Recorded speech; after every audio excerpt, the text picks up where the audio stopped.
നമസ്കാരം. ലോകത്തിൻ്റെ ചരിത്രമെടുത്ത് പരിശോധിച്ചാൽ നമുക്ക് മനസ്സിലാക്കാൻ കഴിയുന്നത് ഏകാധിപതികളായിട്ടുള്ള സകല ഭരണകർത്താക്കളുടെയും അന്ത്യം വളരെ ദാരുണമായിരുന്നു. ഈ സാഹചര്യത്തിൽ നമ്മുടെ കേരളത്തിനെക്കുറിച്ചാണ് പറയുന്നത്.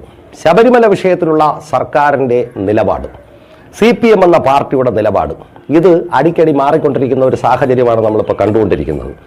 സുപ്രീം കോടതിയിൽ ഇപ്പോൾ അവർ പറയുന്നു, യുവതികൾ കയറിയാലും കുഴപ്പമില്ല, കയറിയില്ലെങ്കിലും കുഴപ്പമില്ല, ഞങ്ങളും ഇതുമായിട്ട് യാതൊരു ബന്ധമില്ലെന്ന് പറഞ്ഞിട്ട് ഒരൊറ്റ മലക്കം മറിച്ചിലാണ് മറിഞ്ഞിരിക്കുന്നത്. അന്ന് എന്ത് നിലപാടെടുത്തോ അതേ നിലപാട് തന്നെ ഇക്കാര്യത്തിൽ എടുക്കാൻ CPM തയ്യാറാവണം. മുഖ്യമന്ത്രിയൊക്കെ ഉറച്ചു നിൽക്കണം ഇക്കാര്യത്തിൽ. ഇപ്പോൾ 4 സീറ്റിന് വേണ്ടി ഞങ്ങൾ നിലപാട് മാറ്റില്ല, അല്ലെങ്കിൽ 4 വോട്ടിന് വേണ്ടി നിലപാട് മാറ്റില്ല എന്ന് ഘോരഘോരം പ്രസംഗിച്ചുകൊണ്ടിരുന്നവർ ഇപ്പോൾ പറയുന്നു മതപണ്ഡിതന്മാർ തീരുമാനിക്കട്ടെ, സാംസ്കാരിക നായകന്മാർ തീരുമാനിക്കട്ടെ, ഭക്തജനങ്ങൾ തീരുമാനിക്കട്ടെ.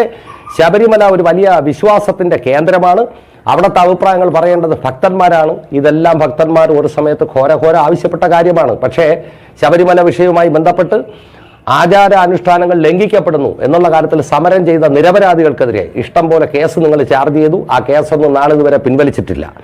അപ്പോൾ ഏതൊരു രാഷ്ട്രീയ പാർട്ടി ആയിരുന്നാലും ഒരു നിലപാട് പറഞ്ഞാൽ അതിൽ ഉറച്ചു നിൽക്കാനുള്ള സാമാന്യ ബോധം, മര്യാദ ഇത് കാണിക്കണം. ചങ്കൂറ്റത്തോടുകൂടി എന്ന് പറയണം, യുവതികളെ പ്രവേശിപ്പിക്കുന്നതിൽ ഞങ്ങൾക്ക് എതിർപ്പില്ല എന്ന് പറയാനുള്ള ധൈര്യം ഏതെങ്കിലും മുഖ്യമന്ത്രിക്കോ അല്ലെങ്കിൽ ഒരു പാർട്ടിക്കോ ഒരു കമ്മ്യൂണിസ്റ്റുകാരനോ സാധാരണ പ്രവർത്തകനോ ഇന്നില്ല. അവരോട് ചോദിക്കുമ്പോൾ അവർ ഒഴിഞ്ഞു മാറി പോവുകയാണ് ചെയ്യുന്നത്. പക്ഷെ അങ്ങനെ ഒരിക്കലും ചെയ്യാൻ പാടില്ല. എനിക്ക് പറയാനുള്ള ഒരു കാര്യം, ഈ വീഡിയോയിലൂടെ പറയാനുള്ള ഒരു പ്രധാനപ്പെട്ട കാര്യം, ശബരിമലയിൽ യുവതികളെ പ്രവേശിപ്പിക്കണം എന്ന് നിങ്ങൾ എവിടെ നിന്നൊരു ഓർഡർ വാങ്ങിക്കൊണ്ട് വന്നാലും ഒരു കാരണവശാലും ഭക്തന്മാരെ മാറ്റി നിർത്തിക്കൊണ്ട് ഈ സംഗതിയെ നടക്കൂലെന്ന് പലതവണ തെളിഞ്ഞതാണ്. അപ്പം നിങ്ങളെ കൊണ്ട് ഒരു ചുക്കും നടക്കൂലെന്നുള്ള 100% ബോധ്യമുള്ളതിൻ്റെ അടിസ്ഥാനത്തിലാണ് നിങ്ങളിപ്പോൾ ഈ മലക്കം മറിച്ചിൽ നടത്തിയിരിക്കുന്നത്. പക്ഷേ ശബരിമല രാഷ്ട്രീയം കളിക്കാനുള്ള സ്ഥലമല്ല. കഴിഞ്ഞ 10 വർഷം സർക്കാരിൻ്റെ കീഴിലുള്ള ഒരു ദേവസ്വം ബോർഡിരുന്നു. ഈ കൊള്ളകളെല്ലാം നടത്തിയിട്ട് ആ പ്രതികളെ സംരക്ഷിക്കുന്ന നിലപാട് തന്നെയാണ് സർക്കാരിൻ്റെ ഭാഗത്തു നിന്നും ഉണ്ടാക്കിയിരിക്കുന്നത്. ഇത് ഈ വരുന്ന പൊതു തെരഞ്ഞെടുപ്പിനെ ശബരിമല വിഷയം കാര്യമായി സ്വാധീനിക്കും എന്നുള്ള കാര്യത്തിൽ ഒരു സംശയവും വേണ്ട. ഓരോരുത്തരും ഹിന്ദു സമൂഹത്തിൽപ്പെട്ട പലരും വോട്ട് ചെയ്യാൻ പോകുമ്പോൾ 90% അല്ല 100% പേര് ഇത് ചിന്തിക്കുക.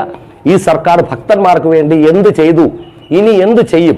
ശക്തമായ പ്രതിഷേധം നമ്മൾ തിരഞ്ഞെടുപ്പിലൂടെ നടപ്പിലാക്കണം. വോട്ട് ചെയ്യുമ്പോൾ ശ്രദ്ധിക്കുക. ഇത്രയും പറഞ്ഞുകൊണ്ട് വീഡിയോ നിർത്തുന്നു. നന്ദി, നമസ്കാരം.